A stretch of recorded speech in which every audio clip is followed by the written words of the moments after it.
ജീവിതം സാക്ഷി, ജീവിതം സാക്ഷി, ജീവിതം സാക്ഷി. കൈരളിയുടെ എല്ലാ പ്രേക്ഷകർക്കും ജീവിതം സാക്ഷിയിലേക്ക് സ്വാഗതം. ആദ്യം ജഡ്ജിംഗ് പാനലിനെ പരിചയപ്പെടാം. ബഹുമാനപ്പെട്ട retired district judge N Leelamani, advocate member PT Girijan, councillor doctor Raseena Vishwambharan. ശാരീരികമായി ഏറെ പരിമിതികളുള്ള തൻ്റെ മകൻ്റെ ജീവിതം ഒന്ന് നേരെയാക്കി തരണമെന്ന അപേക്ഷയുമായിട്ടാണ് കാഞ്ഞിരപ്പള്ളിയിൽ നിന്നും അമ്മിണി എന്ന സ്ത്രീ ഇവിടെ വന്നിരിക്കുന്നത്. നമുക്ക് അവരോട് സംസാരിക്കാം. അമ്മിണിയമ്മ വരൂ, ബാബുവിനെ വിളിച്ചോളൂ.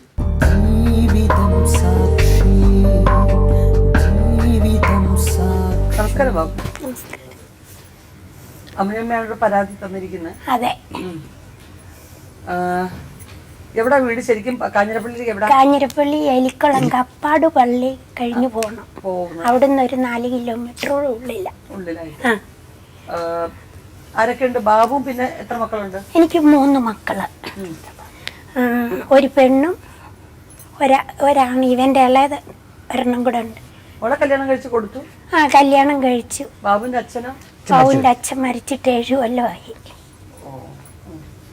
ബാബുവിന്റെ കല്യാണം കഴിഞ്ഞിട്ട് എത്ര നാളായി? 10 കൊല്ലം. 10 കൊല്ലം. ഇതുവരെ പഠിച്ചു? 9 വരെ പഠിച്ചു. അത് കഴിഞ്ഞ് പ്രിന്റിംഗ് ടെക്നോളജി പഠിക്കാൻ പോയി. ബുക്ക് ബൈൻഡിങ് അതിൽ ഫസ്റ്റ് ക്ലാസ്സോട് ഗവൺമെന്റ് പരീക്ഷ പാസ്സായി. ജോലിയൊന്നും ലഭിച്ചിട്ടില്ല. ഇത് എപ്പോ മുതലായി കാലിന്റെ അസുഖം? എനിക്ക് 1.5 വയസ്സ്. 1.5 വയസ്സിൽ 1.5 വയസ്സിൽ നമ്മുടെ കാഞ്ഞിരപ്പള്ളി കടമപ്പുഴ ആശുപത്രിയിൽ ഇഞ്ചക്ഷൻ എടുത്തു. അന്ന് വൈകിട്ട് ഇവൻ ഇങ്ങനെ ഒരിഞ്ഞെടുക്കലുണ്ടായി. അപ്പം ഞാൻ ഓർത്ത് കുത്തി വെച്ചിട്ടാ, എനിക്കും അത്രയ്ക്കുള്ള കഴിവേ ഉള്ളൂ. കുത്തി വെച്ച് പനി ഉണ്ടാവും എന്ന് പറഞ്ഞല്ലോ, അതാന്ന് ഓർത്തു. എന്നിട്ട് ഞങ്ങൾ അത്ര കാര്യമാക്കിയില്ല. പനിക്ക് മരുന്ന് കൊടുക്കുന്നുണ്ട്. പക്ഷെ നേരം വെളുത്ത് ഇങ്ങനെ ഞങ്ങൾക്ക് കട്ടിലൊന്നുമില്ല, നിലത്തായിരുന്നു. എന്നിട്ട് പായെന്ന് എണ്ണീച്ചപ്പോൾ ഇവന് മാറിയിരിക്കാൻ പറ്റുന്നില്ല. തലയൊക്കെ അങ്ങ് തളർന്ന്, കൈയും കാലും എല്ലാം തളർന്നു.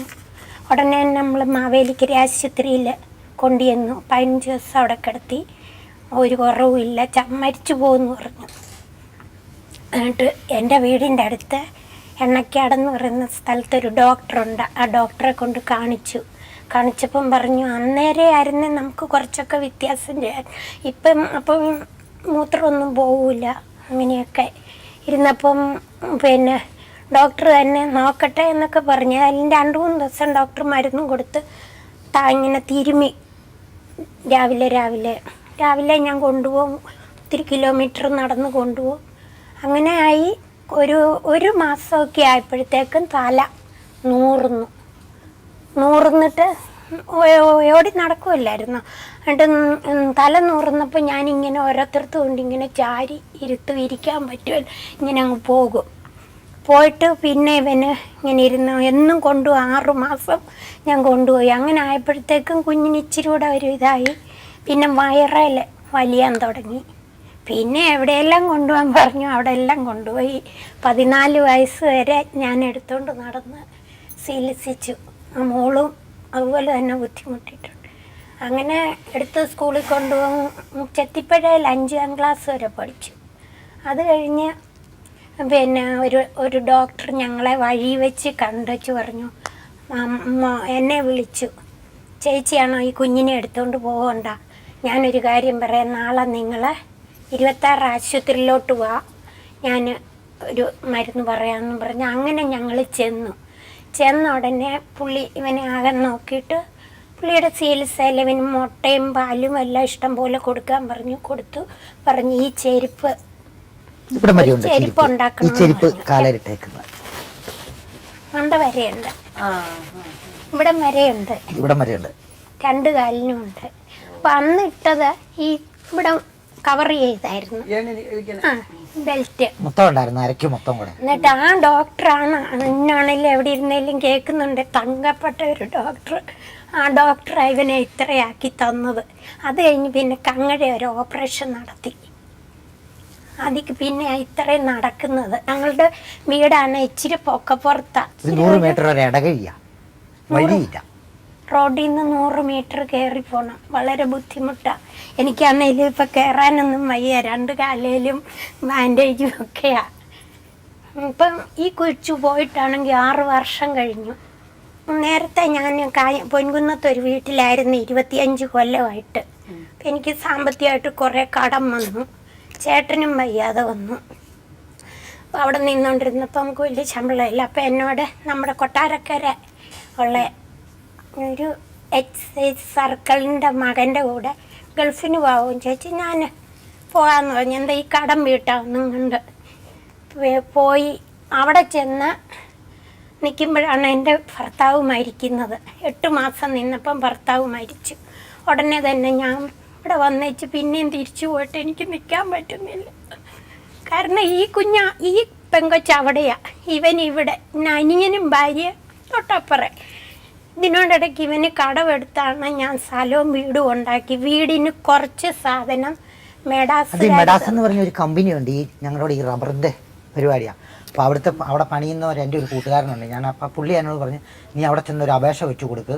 പുള്ളി പേര് സ്ഥലം ഉണ്ടെങ്കിൽ ഒരു വീട് വെക്കാനുള്ള സാധനം കൊണ്ടുത്തരും, സാധനം അവിടെ കൊണ്ടുത്തരും, ആരെ വിളിച്ചാലും പണിയിപ്പിച്ചോണമെന്ന് പറഞ്ഞു.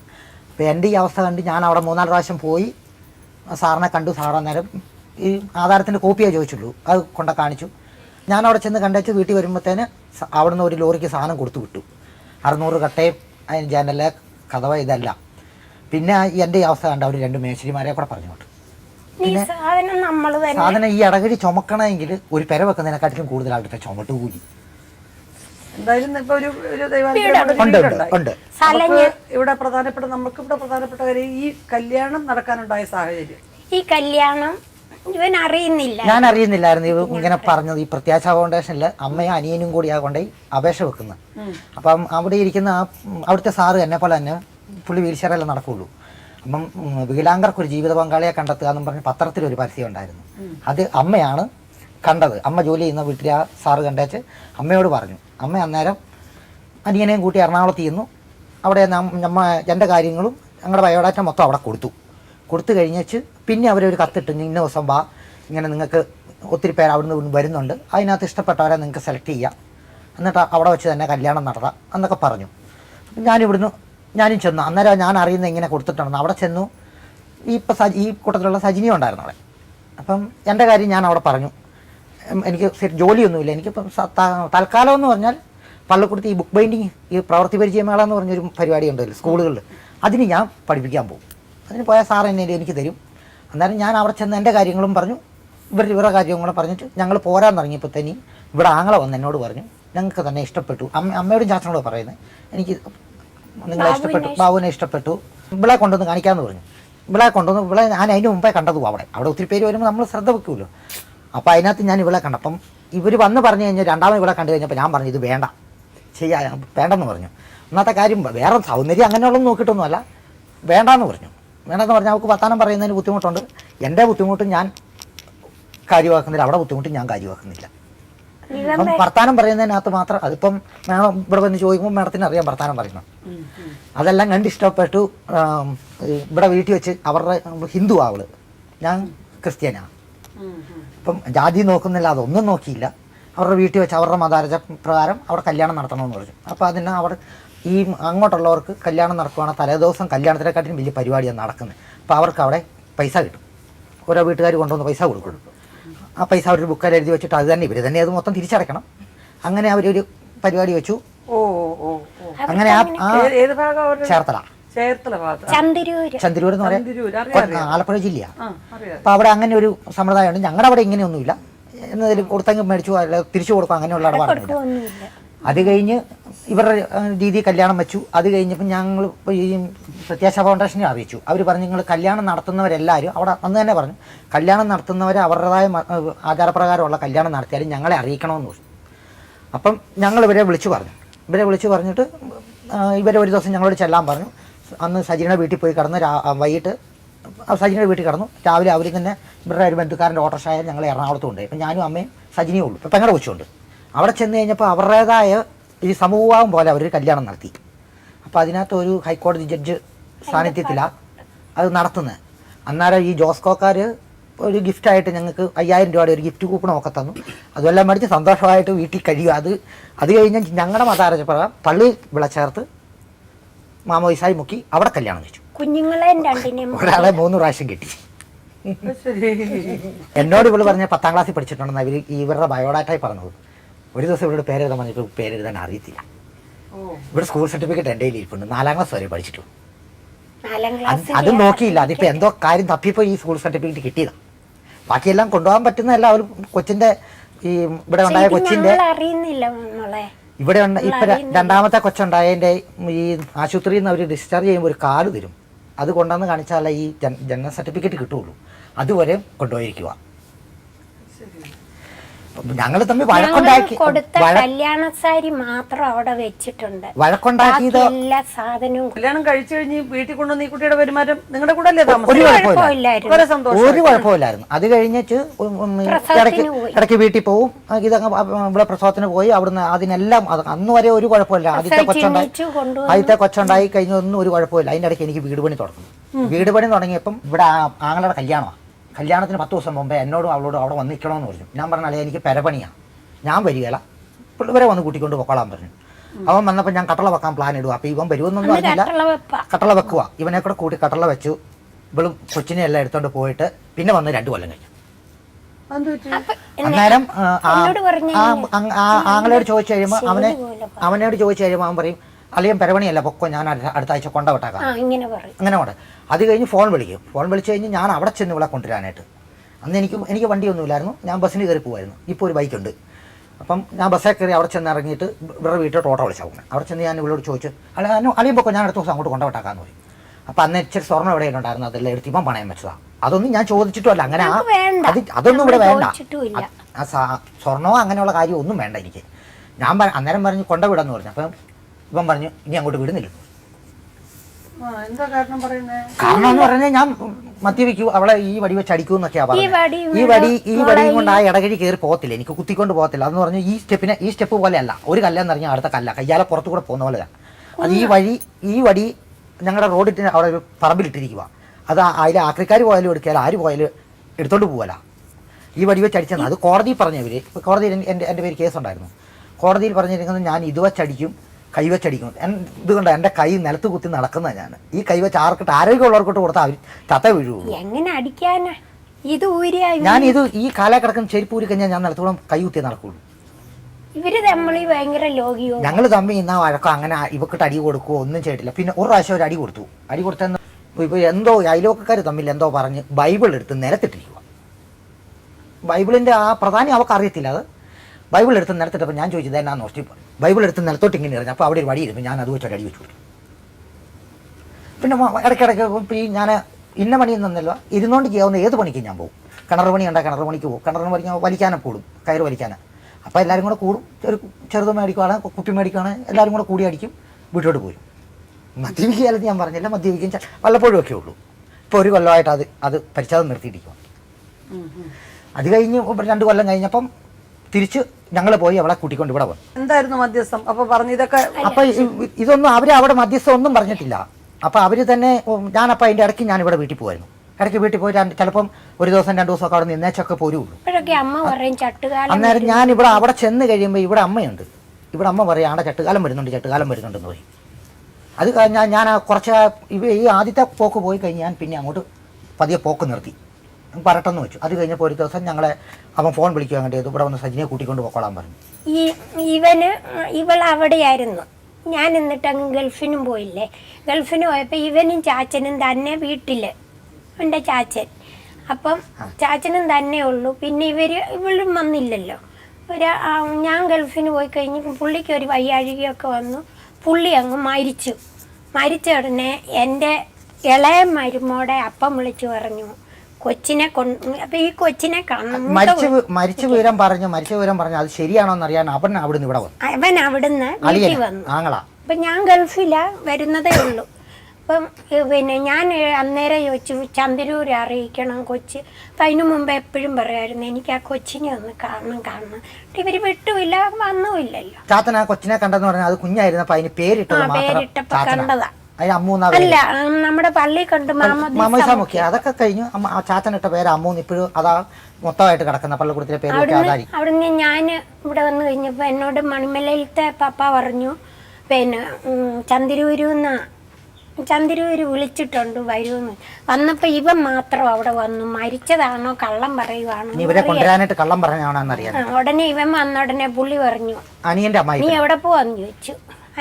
എവിടെ പോവാന്ന് ചോദിച്ചു. ആ ഞാൻ ഉടൻ വരെ വന്നു. പോയി കൊണ്ടുപോടാ കൊച്ചിനെയും പെണ്ണെന്ന് പറഞ്ഞു. അവിടുന്ന് ഇവര് ഉടനെ തന്നെ ഇവൻ പോയി ഇവൻ്റെ പെങ്ങളെ വരുത്തി ഇവളെ കൊച്ചിനെയും കൂടെ കൊണ്ടുവന്നു. മോളെ ആ കൊണ്ടുവന്ന് ഒരു ഫോട്ടോ എടുപ്പുണ്ട് നമുക്ക്. പിന്നെ ഫോട്ടോ എടുത്തു. വീട്ടിൽ നിന്ന് ശവം കൊണ്ടുപോയോന്നറിയത്തില്ല, എനിക്ക് ഒരു വെളിവും ഇല്ല. വഴി വരെ വീട്ടിൽ നിന്ന് ശവം ഇറക്കി കഴിഞ്ഞ വഴി വരെ ഉണ്ടായിരുന്നു. വഴിയിൽ നിന്ന് ഞങ്ങളുടെ അങ്ങോട്ട് തിരിയുന്ന പള്ളിക്കലോട്ട് പോകുന്ന വഴിക്ക് ഇവര് ബസ്സിൽ കയറി പോയി. ബസ്സിന് പോയി കഴിഞ്ഞ ഉടനെ പിന്നെ ഇവര് പോയെന്ന് പിന്നെയാ അറിയുന്നത്.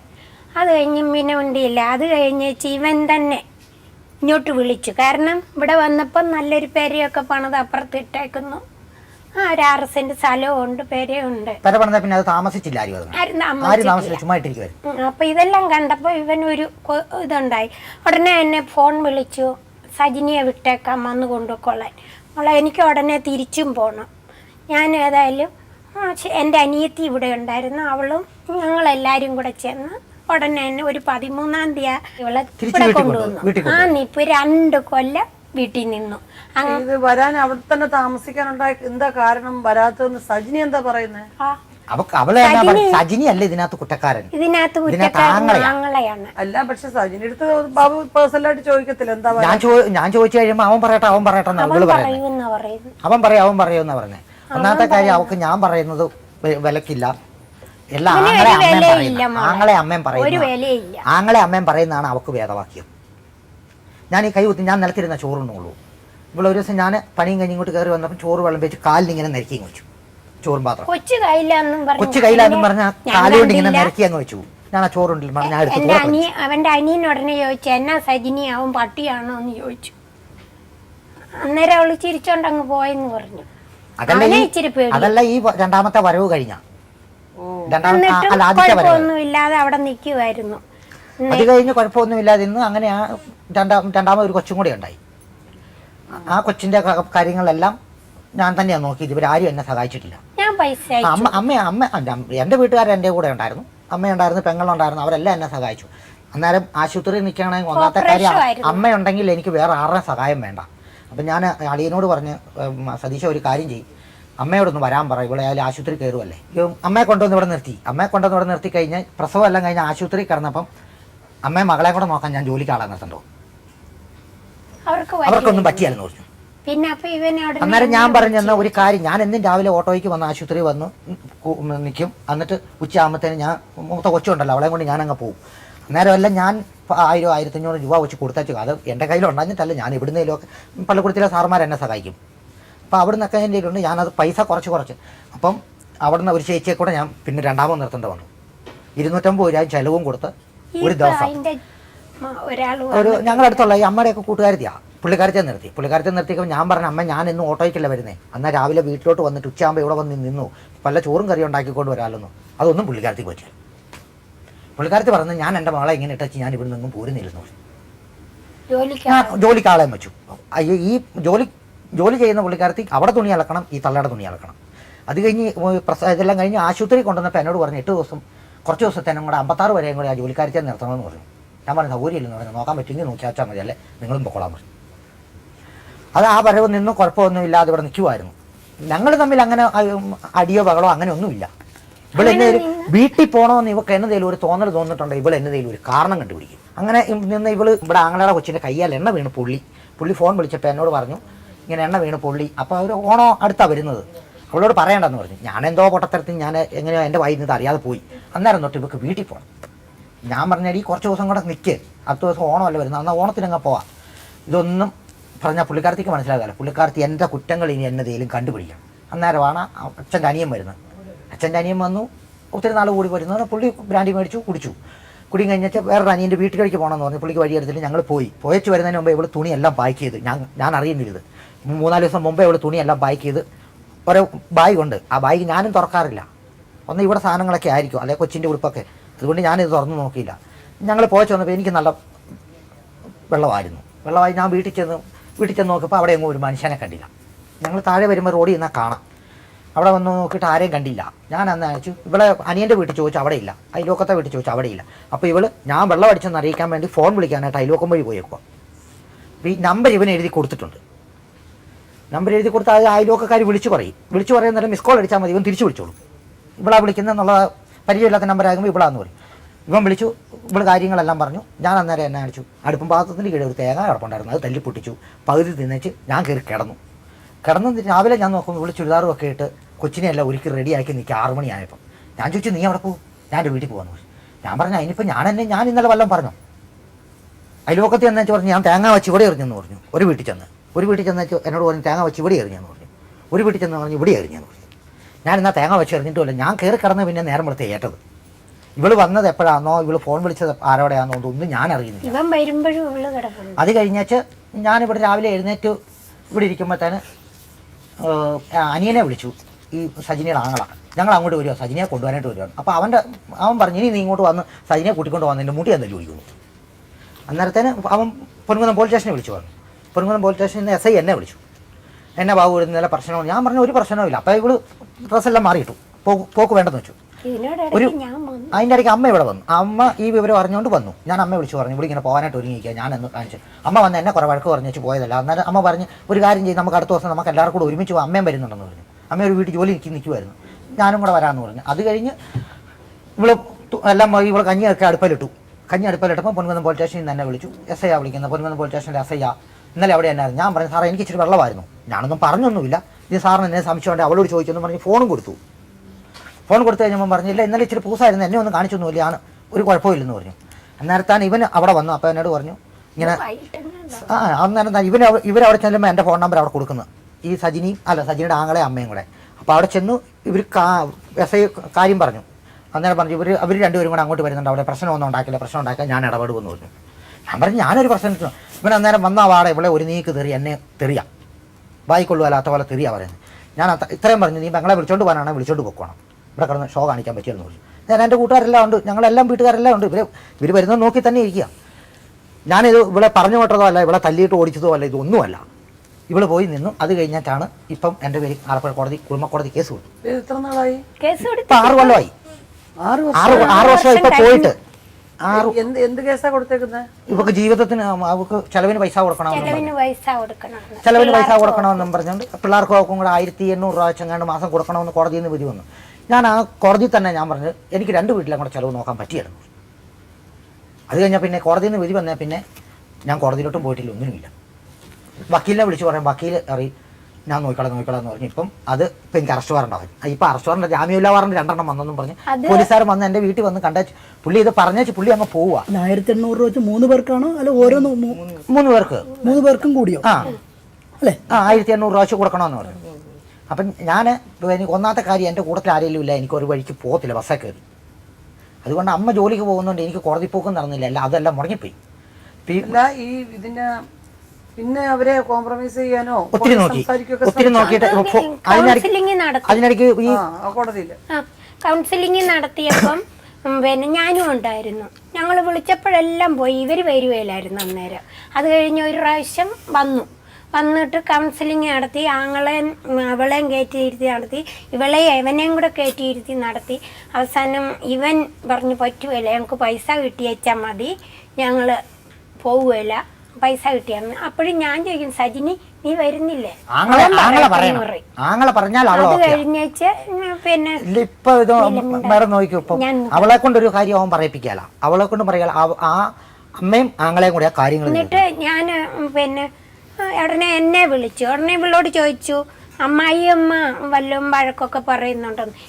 എൻ്റെ അമ്മ എന്നെ ഒന്നും കിണുങ്ങിയാ പറഞ്ഞെങ്കിലും അവള്, എൻ്റെ അമ്മ എന്നെ ഒന്നും പറഞ്ഞിട്ടില്ല, അത് പോയി പണിയെടുത്താ ജീവിക്കുന്നേ എന്ന് പറഞ്ഞു. അതെന്നെ അവൾ നല്ലതായിട്ട് പറഞ്ഞു. കാരണം എനിക്ക് അതിന് നേരമില്ല മോനെ, ഞാനിങ്ങനെ പോയി കഴിയും. എനിക്ക് വേറൊരു മരുമോളുണ്ട്, അവളാണ് എൻ്റെ മോളെക്കാട്ടി എനിക്കിഷ്ടം എൻ്റെ മരുമക്കൾ. എന്നിട്ട് അപ്പോൾ ഇതെല്ലാം കഴിഞ്ഞേച്ച് പിന്നെ ആ കൗൺസിലിംഗ് നടത്തിയ സാറ് പറഞ്ഞു, നീ നിന്റെ പണി നോക്കടാ. ചുവന്നുള്ളി വിളിച്ച കഥയേ ഉള്ളൂ ഇത്. ഇതിനകത്ത് എന്തോ എടുക്കാനാണ് ആലപ്പുഴയിൽ. ഞാൻ ഇതിനെ തൂക്കിക്കൊണ്ട് എത്ര പോക്കും. അവിടെ ഞങ്ങൾ ചെല്ലുമ്പോ അവര് വരികയില്ല. അവര് അന്നേരം വക്കീലിനെ മൂന്ന് പ്രാവശ്യം കണ്ട് അവർക്ക് വെക്കാന്ന് പറഞ്ഞു. അത് ഞങ്ങൾ ചെല്ലുന്ന നോക്കിയിരിക്കും വന്ന സ്ഥലം വിടുക. എന്നിട്ട് ഇവന്റെ ഈ കോടതി വന്നപ്പോൾ ഒരു ദിവസം അന്ന് ആ കുഞ്ഞു കൊച്ച് തള്ളയുടെ കയ്യിൽ ഇങ്ങനെ കിടക്കുകയാണ്. ഞാനൊരു അമ്മയല്ലേ, ഞാൻ ഈ കൊച്ചിനെ ഒന്ന് എടുക്കാനായിട്ട് ചെന്നപ്പോ ഇവര് തന്നില്ല. ഇവരുടനെ നിങ്ങൾക്ക് ഇതിനെ തൊടണ്ട് ഉടനെ ആ വക്കീല് പറഞ്ഞു ഒന്നിനും പോകാം, നിങ്ങൾക്ക് ഈ കൊച്ചിനെ തൊടാനുള്ള അധികാരമില്ല, നിങ്ങൾക്ക് ഇതിനകത്ത് അവകാശമില്ലെന്ന്. കൗൺസിലിംഗ് നിങ്ങൾ രണ്ടുപേരും സംസാരിക്കുമ്പോൾ ഈ സജിനി എന്തൊക്കെ കാരണങ്ങളാ പറയുന്നത് നിങ്ങളെ വേണ്ടെന്ന് പറയുന്നത്? സജിനി പറയുന്നില്ല, അവനാ പറയുന്നത്. അല്ല, കൗൺസിലിംഗ് നിങ്ങൾ രണ്ടുപേരും വെച്ച് നടത്തിയല്ല. അവൻ ഇവിടെ കൂടത്തിൽ കയറി. ഞാൻ പറഞ്ഞ എനിക്ക് ഇവിടെ പറയുന്ന കാര്യം മനസ്സിലാവും. അപ്പം ഞാനിത് പറഞ്ഞു കൊടുക്കുന്നതിന് പകരം അവൻ വന്നിരുന്നേ ഞാൻ പറയാതിരിക്കാൻ. എന്നിട്ട് ഇവനാ പിന്നെ കാര്യങ്ങൾ പറയുന്നത്. സജിനി എല്ലാത്തിനും തലയാട്ടിക്കൊണ്ടിരിക്കുക. ബാബുവിന്റെ മദ്യപാനമാണോ മുഖ്യമായി അവർ പറയുന്നത്? അവരതാ പറയുന്നത്. ശരിയല്ലേ? അത് ശരി, ഞാനും തെറ്റ് പറയുന്നില്ല സാറേ. ഞാൻ വല്ലപ്പോഴും ഇച്ചിരി കുടിക്കും. വല്ലപ്പോഴും ആണോ? അല്ല, ഡെയിലി ഇല്ല. അമ്മയുണ്ടല്ലോ, അമ്മ ഇരുത്തിക്കൊണ്ടല്ലോ. ഏതാണേലും അമ്മയ്ക്ക് ഈ സാധനം പ്രോത്സാഹിപ്പിക്കാനോ കഴിക്കാൻ വേണ്ടിട്ട്? അല്ല, പ്രോത്സാഹിപ്പിക്കല. അമ്മ ഞാൻ ഈ സാധനം എവിടെയെങ്കിലും കൊണ്ടുവച്ചിട്ടുണ്ടെങ്കിൽ അമ്മ എടുത്ത് തൂറക്കളയാ. ഇവൻ അന്ന് ഞാൻ പോയി ഞങ്ങളുടെ അഞ്ചലിപ്പയിൽ ഒരു മടമുണ്ട്, ആ മടത്തിൽ പോയി പാക്കറ്റ് പൊടി വെച്ചിട്ടുണ്ട് കുടിക്കാതിരിക്കാൻ. സെന്റർ ആണ്. അപ്പൊ അവിടുന്ന് അമ്മ ഞാൻ അറിയാതെ അമ്മ അത് മേടിച്ചു വെച്ചിട്ടുണ്ട്. അവൻ ഇത്ര അകലെ കാണുമ്പോഴേ അവന് വേണം. എനിക്ക് ഈ സാധനം ഇപ്പം കുടിച്ച ഒരാളെ എന്റെ അടുത്തിരിക്കുവാണ് എന്നെ ശ്രദ്ധിക്കും. ഇപ്പം ഒരു വർഷമായിട്ട് അല്ലേ? ഒരു വർഷമായിട്ട് തീരെ. പിന്നെ അതിന്റെ കൂടെ ഞങ്ങൾ ഇവിടെ ആലപ്പുഴ പോയി ധ്യാനം, തപസ് ധ്യാനം ഒക്കെ. വെള്ളം അടിച്ച ബോധം പോവാ അവളുടെ? ഇല്ലില്ല. അമ്മ പറയട്ടെ. ഇല്ല, ബോധമൊന്നും പോയി കണ്ടിട്ടില്ല. എങ്ങനെ റോഡിൽ നിന്ന് കയറി വരണമെങ്കിൽ നല്ല ബോധം ഇല്ലാതെ കയറി വരത്തില്ല. തേങ്ങ പൊട്ടിച്ച് കഴിച്ചു പറഞ്ഞേ സാധാരണ അന്ന് ബോധം പോയി. അല്ല, അന്ന് പോയി. അന്ന് ഞാനില്ലായിരുന്നു. തേങ്ങ പൊട്ടിച്ച് കഴിച്ചാണോ തേങ്ങ പൊട്ടിച്ച് ഇടിച്ചോ? അല്ല, തേങ്ങ ഞാൻ ഒന്നാമത്തെ കാര്യം അമ്മ വീട്ടിലുണ്ട് ഇല്ലേലും ആരുണ്ടെങ്കിലും ഞാൻ തന്നെ ചോറ് വിളമ്പി കഴിക്കുകയില്ല. അത് എന്തായാലും എത്ര ദിവസം വിശന്നിരുന്നാലും ഞാൻ തന്നെ ചോറ് വിളമ്പി കഴിക്കല.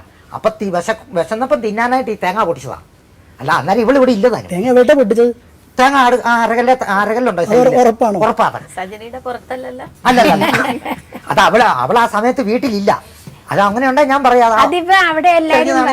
ഞാൻ പറയും. വലിയ താല്പര്യമാണോ? അതൊന്നും കുഴപ്പമില്ല, ആർക്കും ഇല്ല കുഴപ്പം.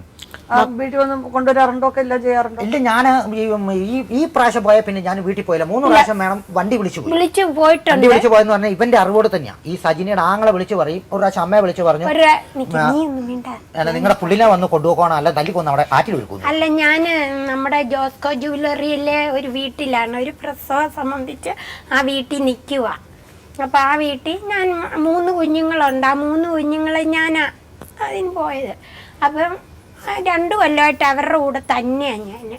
അപ്പം ഇങ്ങനെ നിൽക്കുന്നുണ്ട്. ഒരു ദിവസം 10 മണി രാത്രിയായപ്പം ഫോൺ വിളിക്കുന്നു. അപ്പം നമുക്ക് തന്നെ ഇവനും വിളിക്കുന്നുണ്ടല്ലോ, എന്നാൽ ശരി എന്തായാലും തീരുമാനത്തിനായിരിക്കും എന്നും കണ്ട് ഞാൻ ഓടിച്ചെന്ന് ഫോൺ എടുത്ത ഉടനെ പിന്നെ ഇവൻ എന്നെ നമുക്ക് പറയാൻ പറ്റില്ല, കുറച്ച് തെറി ആയും പൂവും എല്ലാം കൂട്ടി കുറേ അളിഞ്ഞ തെറിയാണ് ഇവൻ പറയുന്നത്. ഇത് കേട്ടോണ്ട് സോണി എന്നോട് വന്ന്, ആ വീട്ടിലെ പയ്യൻ സോണി എന്നോട് വന്ന് ഫോൺ മേടിച്ചിട്ട് ഇവനോട് പറഞ്ഞു, എടോ താൻ ആരെയായി തെറി പറയുന്നത്?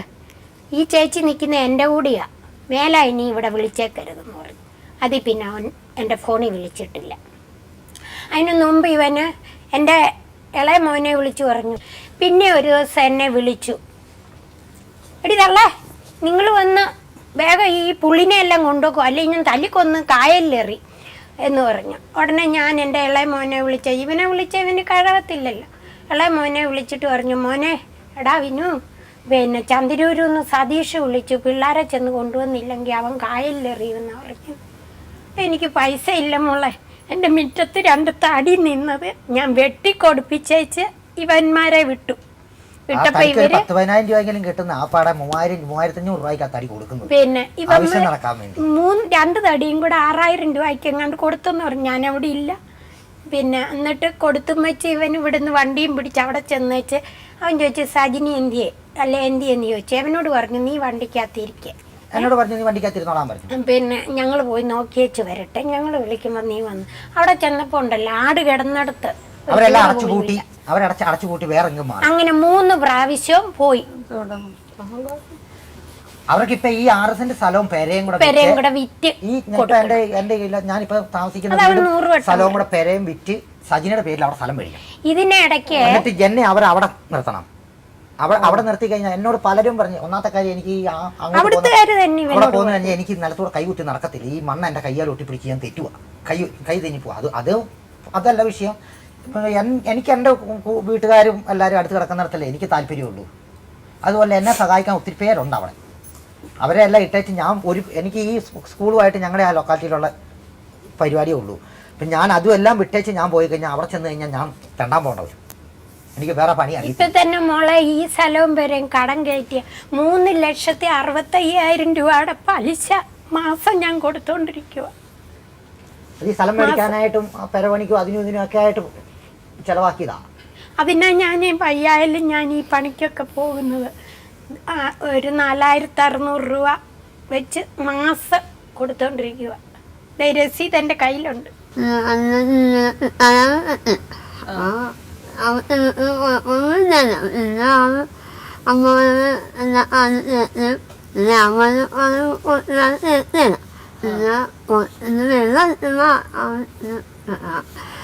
ഈ 3,000 രൂപയും കൊണ്ട് ഇവരെയും കൂടെ കൂട്ടിക്കൊണ്ട് പോകുമായിരുന്നു. ഇത് ഏത് കോടതി വേണേലും ഞാൻ പറയാം. ഞാൻ ഇവളുടെ അടുത്തെന്ന് പറയാൻ ശരിയാ, ഒരു 3/4 പവൻ്റെ ഒരു മാല ഒരു ചുട്ടിയായിട്ടുണ്ടായിരുന്നു. അത് ഞാൻ എടുത്തിട്ടുണ്ട്. സത്യമായിട്ട് എടുത്തത് ഇതിനു ഞാൻ പറഞ്ഞില്ലേ, സാധനങ്ങൾ താഴെ കൊണ്ടിട്ട് സജിനിക്കും ആ വിവരം അറിയാൻ സതീഷും കണ്ടതാ. ഞാൻ എൻ്റെ ഈ പൈസ ഇല്ലായിരുന്നു, അതുകൊണ്ടൊന്ന് 3,000 രൂപയ്ക്ക് വിറ്റു. അന്ന് വിലയില്ല. അമ്മണിയമ്മ മറിച്ച് പ്ലേറ്റ് മറിച്ച് നിങ്ങളൊരു സഹോദരനാണ്. വീട്ടിൽ വിളിച്ച് നിർത്തിയിട്ട് പിന്നെ കൊച്ചിനെ നിർത്തിയത് കൊണ്ട് ഒരു വലിയൊരു മഹാകാര്യമല്ല. എങ്ങനെയെങ്കിലും കോംപ്രമൈസ് ചെയ്ത് അളിയനിങ്ങനെ ആയിപ്പോ അയാള് ശാരീരികമായിട്ട് ഒരുപാട് കുറവുകളുള്ളൊരു മനുഷ്യനാണ് അല്ലേ? ചാടിക്കറി നിങ്ങളെ അടിക്കാനൊന്നും കഴിയില്ല അയാൾക്ക്, ഉണ്ടോ? ഇല്ലില്ല. അപ്പൊ അങ്ങനെ ഒരു മനുഷ്യൻ എന്ന് പറയുമ്പോ പിന്നെ നിങ്ങളുടെ പെങ്ങൾക്ക് അതിനേക്കാൾ പറ്റും. അയാളെ പിടിച്ചൊരു തള്ളുവല്ലേ അവിടെ കിടക്കും അയാള്. ഞങ്ങള് ദൈവം ഒരു കാരുണ്യം ഞങ്ങളിൽ കാണിക്കണം. സജിനേനെയും കുട്ടികളെ അങ്ങോട്ട് ബാബുവിന്റെ ദൈവകാരുണ്യത്തിന്റെ കാര്യം പറയാനുള്ളതല്ല ഇത്. ഈ ഭൂമിയിൽ ഒരു ജീവിതമേ ഉള്ളൂ. കോടതിയിൽ ഇപ്പൊ ഒരു കേസ് കൊണ്ട് കൊടുത്തു. അനുഭവം കിട്ടിയിട്ട് ഞാൻ പറയുന്നത് കേൾക്കൂ. ജീവിതം സാക്ഷി എന്ന ഈ ലോക് അദാലത്ത് വളരെ സുതാര്യവും പണച്ചിലവില്ലാത്തതുമാണ്. ജീവിതം സാക്ഷിയിൽ പങ്കെടുക്കാൻ ആഗ്രഹിക്കുന്നവർ ഞങ്ങളെ എഴുതി അറിയിക്കുക. ഞങ്ങളുടെ വിലാസം: പ്രൊഡ്യൂസർ, ജീവിതം സാക്ഷി, കൈരളി TV, കൈരളി ടവേഴ്സ്, പാളയം, തിരുവനന്തപുരം. പിൻ 695034.